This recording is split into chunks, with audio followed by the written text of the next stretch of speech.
거죠. 하고 있었던 것 아니냐? 갸우뚱. 창원 집주인들 혼란. 뭔가 하면 창원이 이번에 조정지역에서 해제가 된 데가 있죠. 그죠? 어디입니까? 규제가 해제가 되었죠. 의창구가 투기 과열지구였는데 해제가 되었죠. 그죠? 그리고 창원 성산구는 조정지역으로 계속 남아있죠. 현재 창원의 5개 구군 중에서 창원 성산구만 유일하게 조정지역입니다. 창원 의창구는 조정지역도 아니고 투기 과열지구도 아니고 비규제지역입니다. 먼저 그걸 말씀드리고 이게 지금 6월 30일 날 발표한 그 조정지역 해제된 그 리스트에 있는 내용들입니다. 그런데 문제가 뭔가면 경남 창원시 부동산 시장이 시끄럽다. 재개발 건축 호재가 있는 의창구가 비규제 지역이 됐는데 성산구는 규제지구로 남으면서다. 이것 때문에 문제가 시끌시끌한 게 아니에요. 성산구 주민들은 규제를 묶이는 동안 창원 내 다른 지역들이 오는 것을 보면서 그 창원 성산과 의창이 규제를 묶여 있는 동안에 마산 하포구와 마산 회원구가 엄청 떴죠. 엄청 떴습니다. 상대적 박탈감을 느꼈는데 이번 조치로 지역 내 자산 격차는 더 심화될 것이라고 불만을 터뜨렸다. 성산구에 있는 분들이 불만이 많다는 거예요. 왜 우리는 조정을 안 풀어주느냐 이거죠. 근데 문제가 뭔가 하면은 이거예요. 의창구를 이번에 투기 과열지구에서 해제를 해줬거든요. 그죠? 그런데 2020년 의창구를 투기 과열지구로 지정할 때 2020년 12월 달에 의창구는 투기 과열로 성산구는 조정으로 지정을 했는데 이 당시만 해도 용호동, 신월동, 대원동은 의창구였어요. 의창구. 그러다가 지난해 21년 7월 달에 창원시 행정구역 조정으로 용호동, 신월동, 대원동은 성산구로 편입이 되었어요. 그런데 창원시에서는 얘들이 이 세 개 동이 성산구로 편입이 됐지만은 규제지역 지정 당시 행정구역을 적용해서 투기과열지구 적용을 유지했다. 이 이야기거든요. 그럼 이번에 투기과열지구가 풀리면서 용호동, 신월동, 대원동은 비규제지역이 된 거예요. 조금 알아듣기 쉬우시게 제가 한 번 더 말씀드리겠습니다. 자, 여기입니다. 이렇게 되어 있습니다. 지금. 잘 보이시려나 모르겠는데. 요게, 원래는 여기가 지금 대원동입니다. 그죠? 대원동. 그리고 여기가 신월동이고, 여기가 용호동입니다. 그죠? 맞나? 맞죠? 용호, 신월, 대원이죠. 예, 맞아요. 여기가 대원동, 여기가 신월동, 여기가 용호동. 요 경계 보이시죠? 그죠? 요 안 라인은 성산구예요. 요 바깥 라인은 의창구예요. 그래서 옛날에는 그러니까는 작년도 7월달 이전에는 여기 대원동하고 신월동하고 용호동이 의창구였어요. 이 상태일 때 규제지역 지정을 때렸거든요. 그러면은 여기 있던 대원동하고 용호동하고 신월동은 투기 과열지구였어요. 조정지역이 아니고. 왜? 의창구였으니까. 그런데 작년에 행정구역 바꿨단 말이에요. 이렇게 보니까 보기 이상하다는 거죠. 그래서 요렇게 딱 잘랐어요. 이렇게 딱 잘라버렸거든요. 요렇게 잘라면서 여기에 그 신월동하고 여기 용호동하고 여기 대원동을 성산구로 다 묶어버렸어요. 아시겠죠? 그런데 그럼 성산구 묶였으면 얘들이 투기 과열해서 조정지역을 받게 되는 거 아니냐? 근데 그게 아니고 그냥 그대로 유지를 해버렸거든요. 원래 묶을 때 얘들은 투기 과열이기 때문에 행정구역이 바뀌었다 하더라도 얘는 투기 과열로 계속 놔둔 거예요.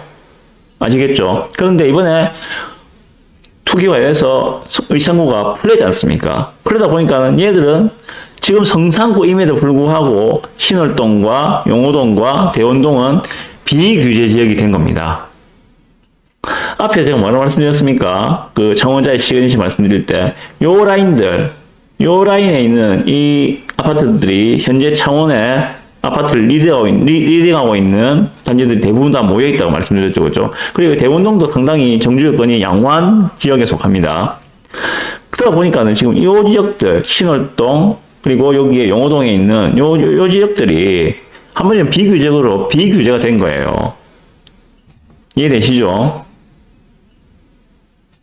볼까요, 그러면? 그게 뭐가 있는지. 자, 보시면, 여기에 그 유명한 신월주공이 있습니다. 그죠? 신월주공 아파트. 요건 지금 이제 곧 아마 이주는 한참 하고 있고, 곧 철거를 할 겁니다. 재건축이잖아요. 그죠?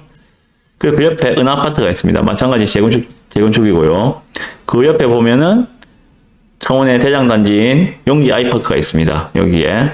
그리고 용지 더샵 레이크파크가 있습니다. 요까지가 지금 비규제. 그 옆에 여기는 원래 성산구였거든. 트리비앙하고 노블파크는 원래 성산이었어요. 지금도 성산이고. 그 얘들은 노블파크하고 트리비앙은 조정지역이야. 그런데 레이크파크하고 그 용지 아이파크하고 요 옆에 있는 은하아파트하고 신월주공하고 얘들은 비규제가 된 거예요. 뭐 행정 착오인지 뭔지 모르겠습니다만은 하여간에 지금 그렇게 돼 있습니다. 그래서 그러다 보니까 제 생각은 그래요.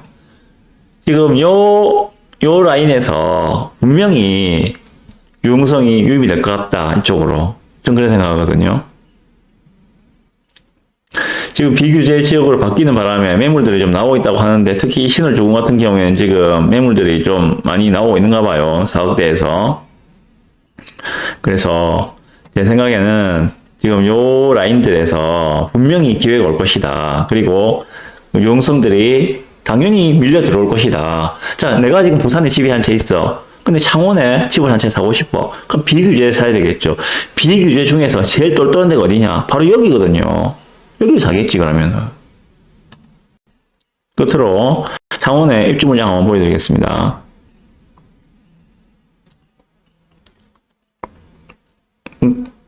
글로팡님, 저곳에 윗분들이 많이 사시는 듯합니다. 아마 그럴 겁니다. 지금 이렇게 되면은 비규제니까 얼마나 좋습니까? 창원의 제일 똘똘한 지역인데 거기가 비규제다. 사지 당연히. 안 사면 이상한 거 아닌가요? 경남